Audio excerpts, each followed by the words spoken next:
What's going on, guys? It is me, Marcus, here for our review of Summerslam weekend. Yeah, tired.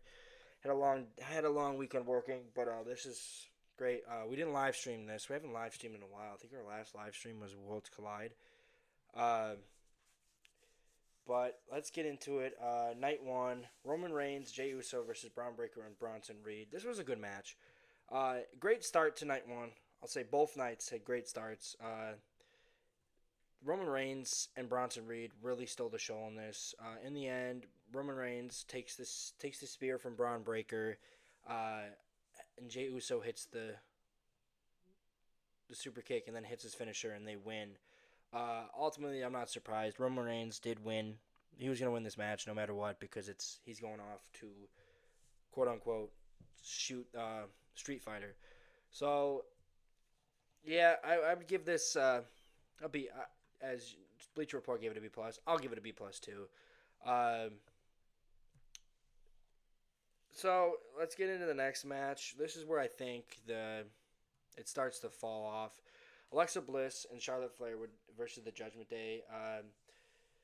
The second match would see Rodriguez and Perez defend their titles, and just feel like from start to finish the key was just not there.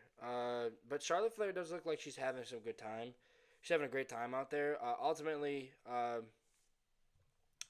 Blair would accidentally hit Flair with a big right hand as Raquel would avoid the impact, and that allowed Judgment Day to take the upper hand.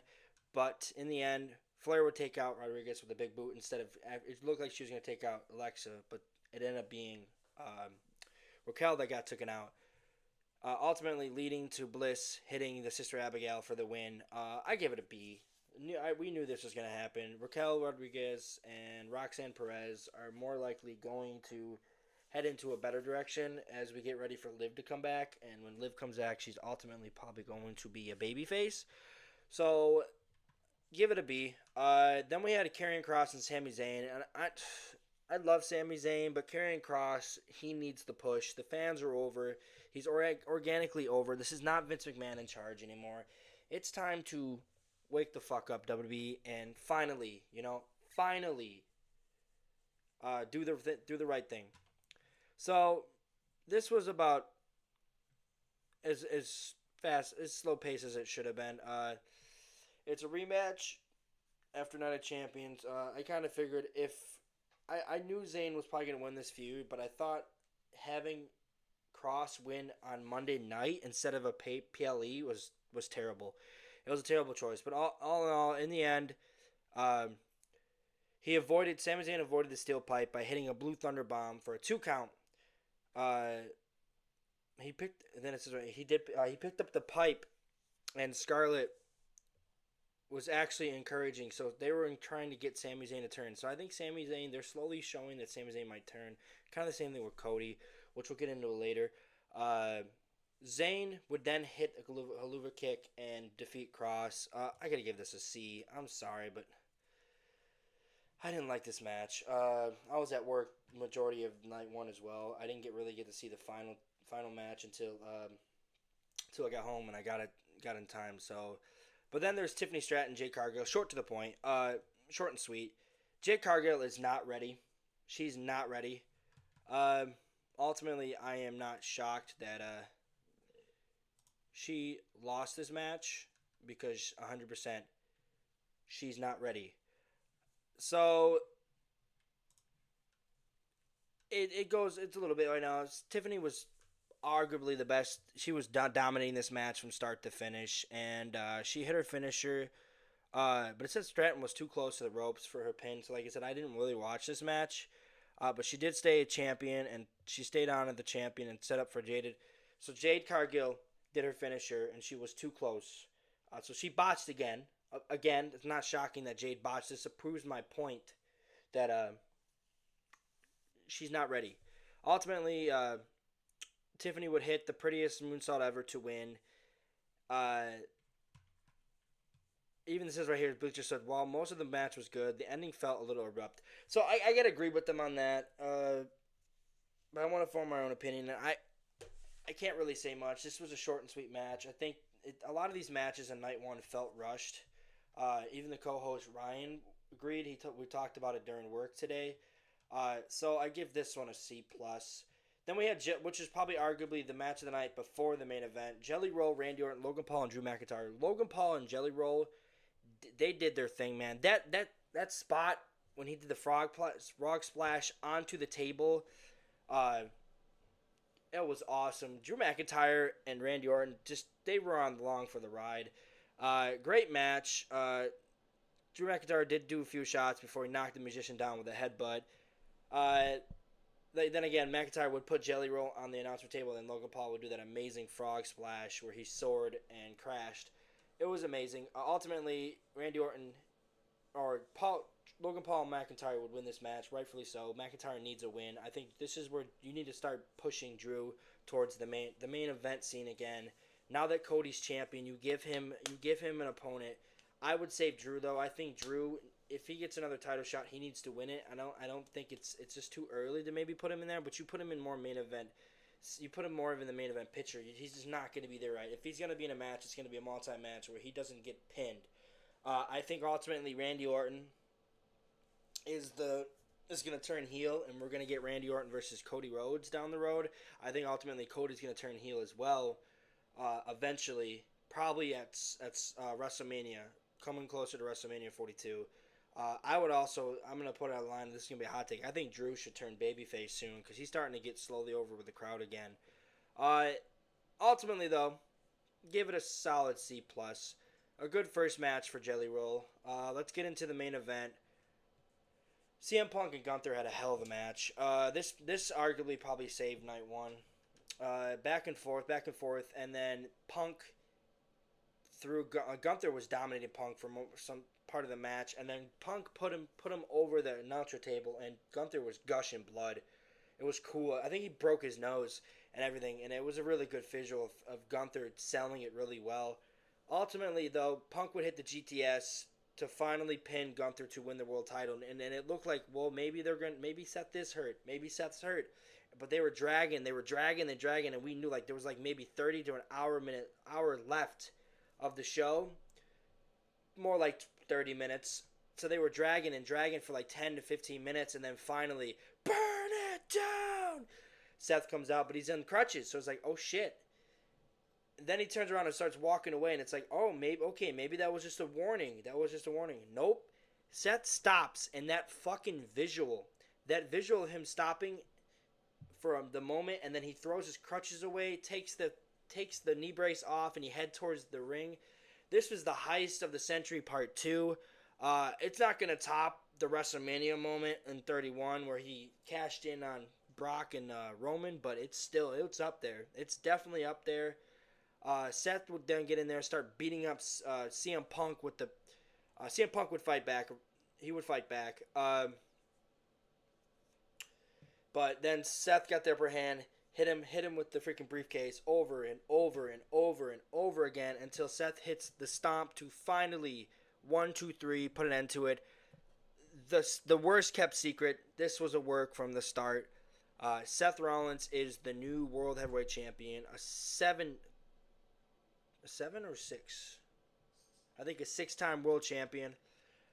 Seth will more likely be the champion going to WrestleMania, where we potentially see a Sami Zayn versus Seth Rollins WrestleMania match, where Sami is crowned the world champion. I am looking forward to that. Good end of night one, but night one I feel like a lot of the matches felt rushed, so I gotta give that a C+ overall for night one. Hopefully, let's see if night 2 is better. So let's get into it. Results for night 2. So we got the match. They started with a banger. I thought this was going to be I thought legit this was going to be the second to last match. But no, this was the first match, and I got to say, I got to agree with a lot of the other YouTubers and other people on Twitter. This did not come close. Well, this wasn't as good as the triple threat at WrestleMania between Io, Rhea, and Bianca, but this was damn good, and it was a slow pace. Love that Naomi had her dad bring use the guitar for her to go down to the ring. Pretty cool, but Sorry, just still exhausted. Uh, long week. My vacation's coming up too. Can't wait. Woo! New York City. I know. I'm going to New York City the week after Summerslam. Uh, so yeah, this match is back and forth. We had a really good moment with Io Sky jumping out, doing I think a sunset flip outside of the ring. Uh, yeah, but all in all, Rhea hits the Riptide from the top rope. Uh, then Naomi comes in and rolls Rhea up for a 1-2-3 win. Naomi Stephanie Valkyrie is the match at Clash at Paris, where I think Stephanie will ultimately pin Naomi to become the new Women's World Heavyweight Champion, where I don't think Stephanie's going to drop that title for a long time. They are high on Stephanie, but all in all, this is a big win. I didn't think Naomi would deserve to lose this. I think she deserved to retain. The right decision was made. Naomi is the champion, and it's a big bang. It's a nice banger to start off night two. Then we had probably arguably my favorite match so far until before the main event. The tables, ladders, chairs match for the WWE Tag Team Championships, and I gotta say this right now. Shout out to JD from New York. He even agrees. Death Rebel, they need to go. Death Rebel. This match, there was no pop for any of these tag teams coming out to those Death Rebel fucking music. No one pops to this shit. No one likes the music, and ultimately it's fucking stupid. So I can't wait until I know there's a report that Dev Rebel is, I think next year they're no longer going to be contracted with WWE. I cannot wait for WWE to get new artists. They desperately need it. Fuck Dev Rebel. I'm so sick and tired of Dev Rebel. So the ladder match goes on. There's a great moments in this, but it's Wyatt Six defending Joe Gacy, Dexter Loomis against Fraxium, Nathan Frazier, Axiom, DIY, Tommaso Ciampa, Johnny Gargano, Motor City Machine Guns, Chris Sabin, and Alex Shelley, the Street Profits, Dawkins, and Ford, and then finally Andrade and Rey Fenix.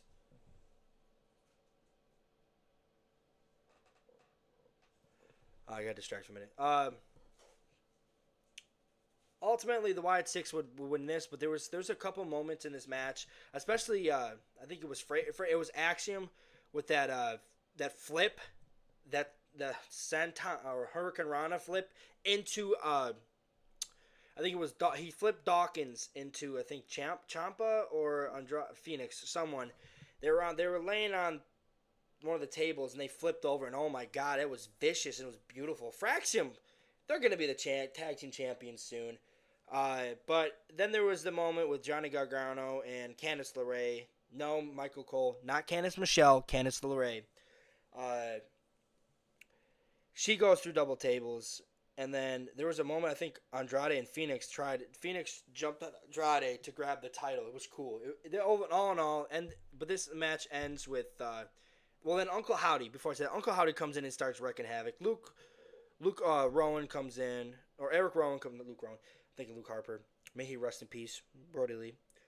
Eric Rowan comes in and starts beating people up, and then comes in Candice LeRae. Then comes B-Fab. Then comes Nikki Cross. Then we get everything else. Then Candice LeRae comes back in again. Then she gets put through the table. Then we get close to the finish. The finish was I was a great finish. The Wyatt Six would ultimately come. Joe Gacy would climb, and he would ultimately unhook the belt. Well, no, Candice LeRae didn't go through table. She went through a ladder. She snapped the ladder in half. Ultimately, the Wyatt Six retain. Great match. Great ending. I didn't think the Wyatt Six were going to lose. I picked Andrade and Phoenix because I feel like they're a hot commodity. I think ultimately they will be also tag team champions. But I think Fraxium might be the next tag team champions. So let's move this on to the next match, which I hate the ending here. I really do. I do not like this ending. But Becky's got new music from the Wonder Years, I think. I think that's what Ryan Sapp said on Twitter. He posted that she had a brand new. She has a new. I'm not a fan of it. I'm gonna say it right now. I'm not a fan of it. But ultimately, this match just felt like it was rushed. It was overreacted. Like it's overcommitted to this shit, and ultimately, it fell short to what they've done previously. I still don't think it's gonna affect Lyra, but the wrong person won this match. I know this is setting up for Bayley and Lyra for the future and a Bayley heel turn, but Lyra should have won this championship. Becky's job was to put Lyra over, and that didn't happen. The fucking finish was terrible. I mean, I get it. Bayley, they're setting up Bayley and Lyra, but I'm all for that. But I just feel like Lyra she's on a hot streak right now. You put the title on her, she has a bigger push, and then you're slowly pushing her to be a women's champion, women's either world or WWE women's champion. You don't do this shit by having her lose stupid matches like this. Becky has done such a good job. Lyra and Becky has done such a good job to put Lyra in the position she is now, where she's ready to be better. Lyra and Roxanne Perez are my two early favorites to be the Miss Money in the Bank next year. But in the end, like I said, Bayley would show up after. Well, Lyra would get. Here's a botch first. Let's talk about the botch. Lyra got twist ties stuck, and they came off, and then she slid them back in. They weren't technically supposed to come off. Then we had the crowbar incident. Well, no. Then Becky puts Lyra in a chair and beats her up, slams her against the announce table over and over and over. Then she gets the crowbar and she's ready to hit. Then she hesitates. Then she just waits. It feels like they weren't communicating right. Because then Bayley shows up. It's like Bayley should have showed up right there and then. Then Bayley takes it from her, and Becky's screaming at her, hit her. She cost you this SummerSlam match. She took this away from you. I took away WrestleMania. She took away SummerSlam. Bayley thanks, and then she ultimately throws it away, and then she gets in a fisticuff with this no disqualification, so she's allowed to hit Becky. They get back and forth, and then in the end, Lyra gets back, puts Becky through a table. Then they're getting ready for the finish. Lyra goes for the finish. Bayley misses Becky, trying to swing at Becky. Becky ducks. Lyra gets hit from Bayley, and Becky hits the manhandle slam. 1, 2, 3. Lyra cannot challenge Becky for the Intercontinental Championship, or she cannot challenge for the Intercontinental Championship as long as Becky is holding the title. Terrible fucking finish. Terrible outcome. Lyra should be the women's Intercontinental Champion right here. I love Becky. Becky's great. Becky is always going to be great. Her heel has been great, but I just feel like Lyra, they missed it out on Lyra. This feels the same way TNA did with Mike Santana. Allowing Trick Williams to retain was terrible. Fucking terrible. So let's get on to the next match. We got the Steel Cage match. That match didn't take the crowd out. This match did. What the fuck is this? This felt like this match was only set up for the ending where Jacob Fatu would do the moonsault off the top of the cage. Jacob Fatu is better than this. Jacob Fatu is arguably one of my pick for the Money in the Bank next year to win it. Jacob Fatu is a future WWE or World Heavyweight Champion. He should not be losing to Solo. Solo, I don't give a fuck who your father is. I don't care how much he whines. Rikishi can suck a fucking dick. Solo should have dropped this title back to Jacob Fatu. That ending was so cliche. The big boot, and then fucking, it was either a big boot or slam. I think he kicked the boot. He kicked the fucking door, and it hit Jacob Fatu, and he fell back. Jimmy, I don't know what the fuck happened to Jimmy. Jimmy gets knocked out early on when he shows up, and he fucking just. And this is probably gonna be like a 10-minute rant. Fucking Jimmy just disappears until after the match is over. Then he fucking decides to show up and throws fucking JC Mateo into the ring with fucking Tonga Loa and fucking Jacob Fatu. It's like, where the fuck was Jimmy the entire time? Jacob, I already know, and JD agrees. Like I said, shout out again for JD from New York. Great YouTuber. Check him out. He's awesome. Speaks his mind. He don't give a fuck. That's why I love him. He's one of the reasons why I'm doing a wrestling podcast, a part of the All Sports Podcast Network. But ultimately, fucking then, like I know where this is leading to. Tama Tonga's gonna return. We're probably gonna get Zilla Fatu. We're probably gonna get Lance on Hawaii, and it's gonna be a 5v5, fucking ridiculous So I think maybe Jay returns, because now that Roman's out, Jay's got nothing to do. So maybe Jay fucking shows up and gives fucking Jacob Fatu a hand, and they fight the fucking old bloodline, and that's the fucking regular fucking Survivor Series match. We finally get a regular 10-man match, elimination match at Survivor Series, and then we get the fucking. But then there's also, you gotta look at, there's also the fucking War Games match, which is probably gonna be Team Seth versus Team WWE, which I think if Obafemi is ultimately gonna be dropping that title soon, I think if they do 5v5, he'll be the fifth man. I honestly think Ethan Page is also heading to the main roster, which we'll get into on episode 12 on Wednesday, where we talk about potential call-ups coming up. I think tomorrow we'll see. I'm going to be live tweeting again tomorrow. I'm not going to do any reviews, though, but I'm only going to review the PLEs. But still, it just fucking stupid match. And the ending is just even more stupid. Fucking Solo just fucking falls back out of the ring. He retains the title. He's still the United States Championship. They're probably running this shit back. God fucking help us all. This was probably the worst match of the fucking... This is worse than... fucking cats. This is worse than the fucking Jade Cargill and the fucking Tiffany Stratton. No, that's not. Fucking Jade Cargill and Tiffany Stratton match. Fuck, dude. It's fucking garbage. Fucking garbage. Then we got a match that surprised me a little bit. This surprised me a little bit. It did. I thought this was gonna be like a bathroom break kind of match, but no. AJ Styles and Dominic Mysterio put on a good match. In the end, AJ Styles came out with Eddie Guerrero gear. He came out with Eddie Guerrero's kind of like lowrider and stuff, and he did like the dance and stuff. Pretty cool. Dominic also did a little tribute to Eddie as well throughout the match. Great tribute for Eddie Guerrero. We lost him so soon. I know it's been 20 years since Eddie Guerrero died, but it just feels like it was still yesterday. It sucks, man. He was such a great guy to his family and to the fans and in the wrestling business. And he came such a long way from drugs and beating the drug addiction and shit. So this was a great tribute. Also, I think it was the 20 years since his SummerSlam match with Rey Mysterio. I don't know if that was the custody of Dominic match. But anyways, all in all, I think AJ Styles goes for the calf crusher. He goes for the calf crusher, and early on in the match, I think a few seconds earlier, Dominic he slowly unzips his boot, where to the point where freaking cats back there. To the point where AJ Styles goes for the calf crusher, and Dominic escapes. And the ref gets distracted by, I think, the turnbuckle. Turnbuckle or something distracts the ref.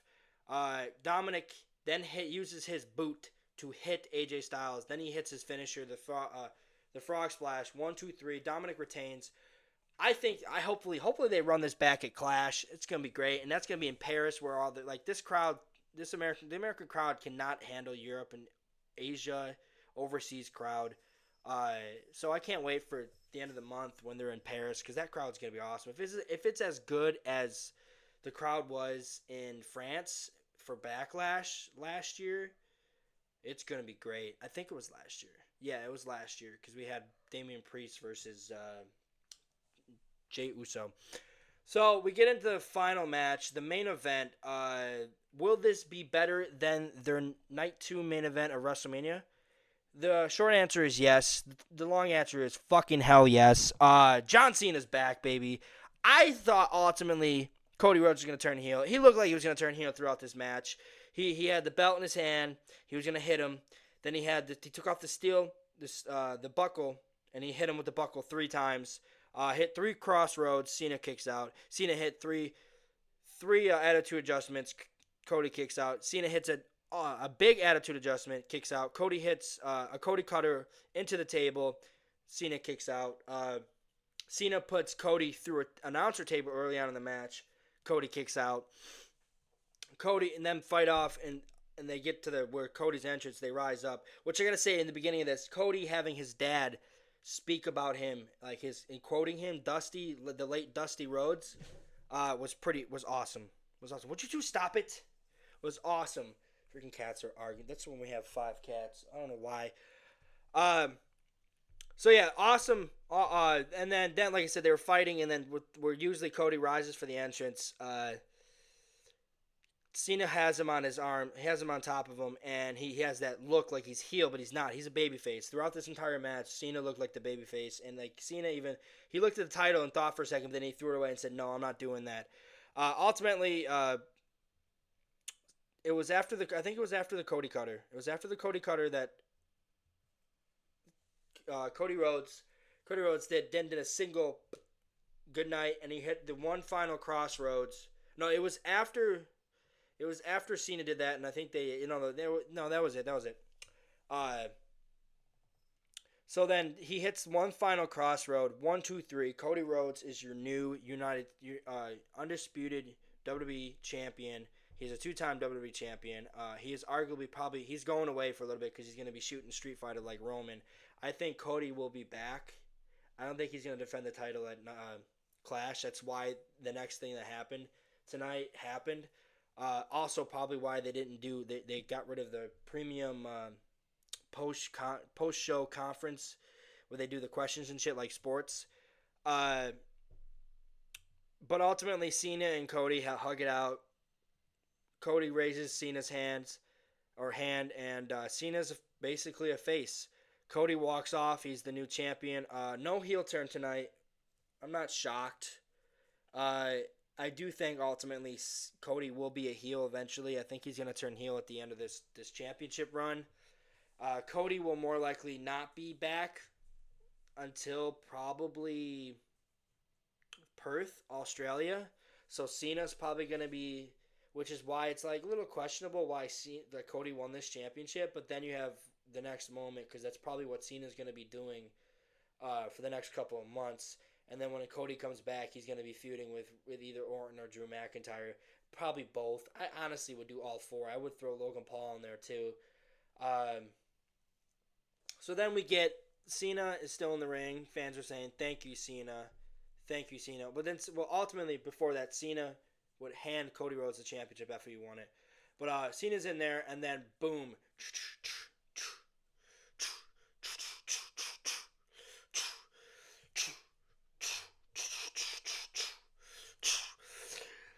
My name is Paul Heyman, and I am the advocate of the Beast, Brock Lesnar. Brock Lesnar's back, baby. Brock Lesnar is back. Obviously, this is probably what they set up. Brock Lesnar will come down to the ring looking beefy as ever hell. My man is rocking a man bun, making it look good. He's bringing it back, baby. I'm sure Sable loves that shit. But he's still thinking about Bobby Lashley when he makes love to her. Shout out to Bobby Lashley. He was on Dude Perfect, too. That was pretty cool. I lost my train of thought. But anyways, yeah, he's coming down.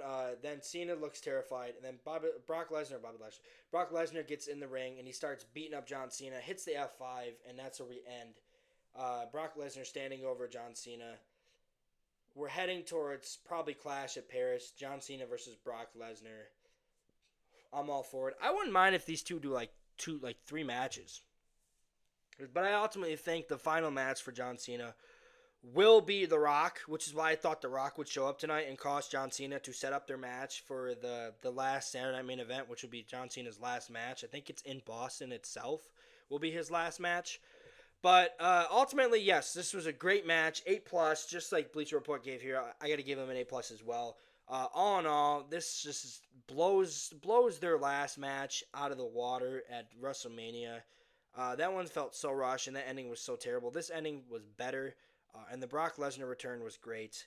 So we look forward to the future. I am also still the PCW World Champion. Ivan did not best me. I am the first one to wear the title to defend it properly. Anthony couldn't defend it against me. I beat his ass.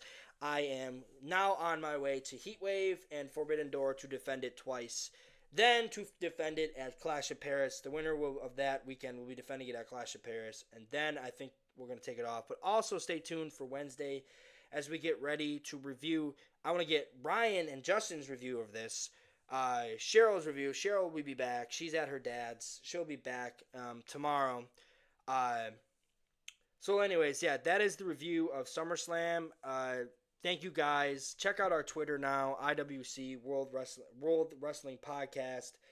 I was live tweeting it all night. I'm going to be live tweeting all night tomorrow, live tweeting all Tuesday, possibly live tweeting on Wednesday. I won't be live tweeting Thursday because we're heading to New York City. Friday, I might be able to I won't be able to during Friday because we're going to be at the Yankees game. But I will see you guys Wednesday when we record episode 12. Stay filthy, baby. And fuck Dave Meltzer. You built a monster.